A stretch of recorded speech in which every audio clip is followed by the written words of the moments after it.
Pour ce second exposé, je vais aborder les manifestations ORL de la granulomatose avec polyangéite, qui est le nom que l'on doit aujourd'hui utiliser pour la maladie de Wegener. Et nous allons tout de suite passer d'abord à mes conflits d'intérêts, mais qui n'ont pas changé. Et j'aborde avec vous la nomenclature de Chapelier. Nous l'avons déjà vu tout à l'heure. 3 groupes de vascularites, et dans le groupe des vaisseaux de petit calibre, vous avez un sous-groupe avec des anticorps anticytoplasme des polynucléaires neutrophiles, les ANCA, que l'on observe dans la polyangéite microscopique, la granulomatose avec polyangéite et la granulomatose éosinophilique avec polyangéite ou syndrome de Churg-Strauss. Alors le contexte est simple. La plupart des patients débutent leur maladie par des signes ORL. Et c'est donc vous qui êtes en première ligne. Il y a une rhinite croûteuse récidivante, des sinusites, des otites, des mastoïdites et d'autres manifestations du massif facial que je vous montrerai également. Bien sûr, il y a quelques patients qui développent leur maladie avec une porte d'entrée rénale, par exemple, ou pulmonaire. Mais lorsqu'on interroge les patients, on découvre très souvent des signes ORL qui ont pu passer inaperçus ou être négligés par le patient lui-même ou ses médecins. À la phase d'état, les faits sont plus clairs et mieux établis. L'atteinte ORL, c'est 84% des patients, souvent avec des atteintes pulmonaires nodulaires, les fameux nodules de la GPA, et puis après les atteintes rénales qui finissent quand même par arriver dans une forme qui n'est pas traitée immédiatement. Il y a aussi quelques signes moins fréquents, mais ne pas oublier les formes articulaires qui sont souvent présentes très tôt dans l'évolution de cette maladie. Alors, les caractéristiques de ces atteintes ORL, ce sont des atteintes persistantes. Et une rhinite qui ne trouve pas une explication après quelques semaines, on doit penser à la GPA. Elle est destructrice, ce qui n'est pas habituel, sauf dans quelques maladies malignes.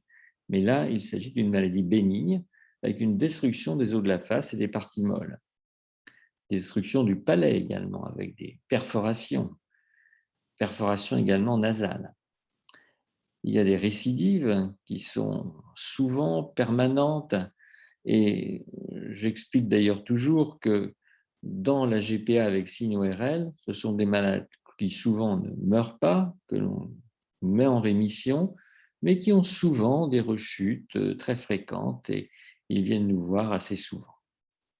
Et alors ne pas oublier qu'il y a des signes associés, ça n'est pas une atteinte ORL isolée. Il y a le poumon, comme je vous l'ai signalé, le mauvais état général dans des formes sévères systémiques, et puis tous les autres signes de la GPA que je vous ai montrés. Et enfin, il y a le marqueur que l'on connaît, les ANCA. Alors ces ANCA, ce sont des antiprotéinase 3, c'est-à-dire que l'ANCA est dans le cytoplasme des polynucléaires neutrophiles et il y a une fluorescence qui est diffuse. Il faut systématiquement demander, quand il y a une forte suspicion, la détection en immunofluorescence et la détection des anti-PR3 par technique ELISA. Alors voici quelques exemples, une iconographie riche qui témoigne de l'importance de cette affection. Ici, une sinusite, une pansinusite, avec des lésions qui ne sont pas les mêmes à droite et à gauche sur le sinus maxillaire. Voici un autre patient avec des lésions tout à fait superposables. Et puis, il faut penser à des choses moins fréquentes, que sont les sténoses sous-glottiques. Alors, ces sténoses sous-glottiques, les ORL les examinent et les voient. Elles sont donc très haut situées et elles peuvent survenir très tôt dans la maladie, dans le même contexte d'atteinte ORL de l'affection, mais on peut également les observer alors que le malade a guéri des autres manifestations cliniques. L'évolution est en fait très curieuse, puisque des patients en rémission complète d'une atteinte rénale, articulaire et qui vont finalement très bien, se mettent à un moment donné à avoir un stridor et quelques signes au niveau de la voix et de la respiration qui conduisent à faire ce diagnostic de sténose sous-glottique. Et puis, des choses plus inattendues, plus inhabituelles, quand vous faites ouvrir la bouche au patient, regardez bien ses gencives, Ceci est caractéristique. Il y a d'ailleurs même des vaisseaux dilatés que l'on voit sur le cliché en haut à droite. Vous voyez l'hypertrophie gingivale avec des éléments ici de nécrose. Moi, j'ai vu ça quelques fois. Ce sont des patients que je suis personnellement. Le diagnostic s'est fait en 5 minutes et on attaque le traitement immédiatement et ils répondent parfaitement bien au traitement. Alors voici quelque chose de plus difficile à traiter, plus inhabituel. C'est une atteinte oculaire avec, vous le voyez, une exophthalmie qui est due à une infiltration que l'on voit tout à fait bien ici, des muscles, alors que vous voyez que de l'autre côté, les muscles orbitaires sont tout à fait normaux avec un nerf optique qui est parfait. Et ici, au contraire, il y a cette infiltration granulomateuse. Encore un autre exemple, avec malheureusement un état beaucoup plus évolué. Ici, c'est normal. Là, l'œil, vous voyez, c'est déjà déformé. La patiente a perdu la vue et une tumeur granulomateuse fibrosante, et cette patiente a d'ailleurs dû être énucléée. Et puis, il y a les chondrites. Alors, les chondrites, on en observe.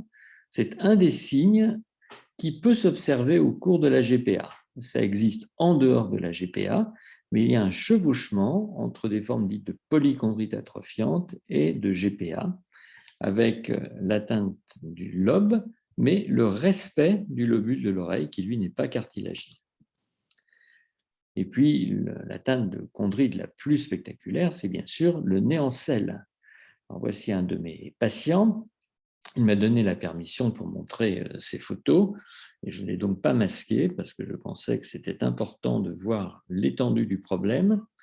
Je l'ai traité, il a guéri et après 2 ans ou 3 ans de traitement, alors qu'il allait tout à fait bien, je me suis lancé dans la reconstruction de son nez et voici le résultat. Vous voyez qu'il est absolument parfait, il va très bien et j'ai traité ainsi plus d'une dizaine de patients qui aujourd'hui vont tout à fait bien. Alors, un train peut en cacher un autre. Les sténoses sous-glottiques, je vous en ai parlé, mais il peut y avoir en dessous des sténoses trachéales. Et malheureusement, il faut savoir qu'elles sont souvent un peu plus sévères, on est obligé de les stenter et il faut donc les rechercher. Alors, quel est le pronostic de l'atteinte ORL? Eh bien, ça n'est pas mauvais. Voici une série que j'ai publiée il y a quelques années avec l'incidence négative de l'insuffisance rénale. On voit que le pronostic n'est pas très bon.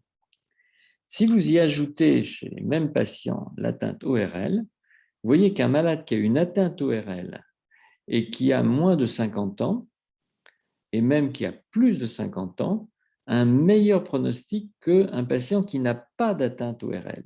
Et ça, c'est même s'il y a une atteinte rénale associée.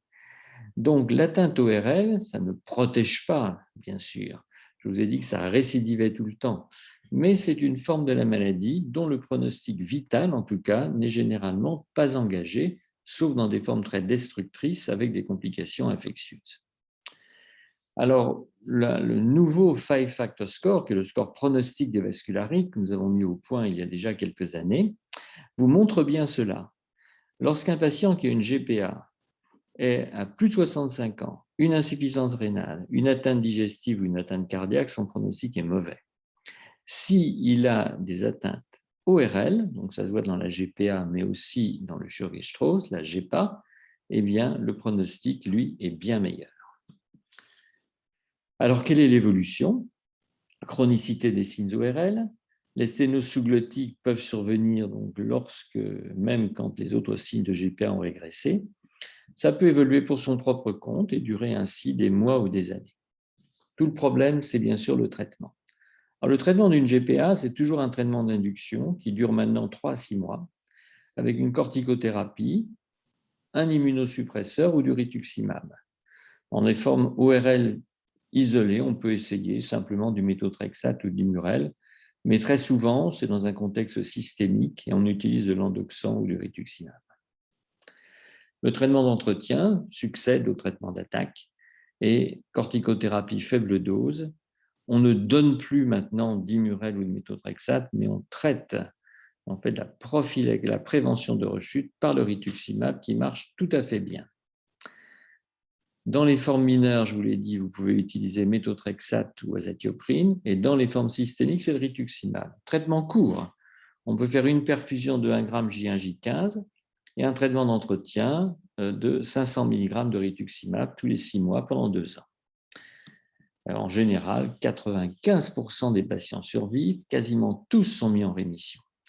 Et le traitement local, je vais pratiquement vous le laisser faire puisque vous le connaissez mieux que moi, c'est la pose des aérateurs transtympaniques, c'est le lavage du nez quotidien, la pommade nasale à la mupirocine qu'on donne tous les jours et qui prévient les infections fréquentes à staphylocoque dont on sait qu'elles peuvent favoriser les rechutes.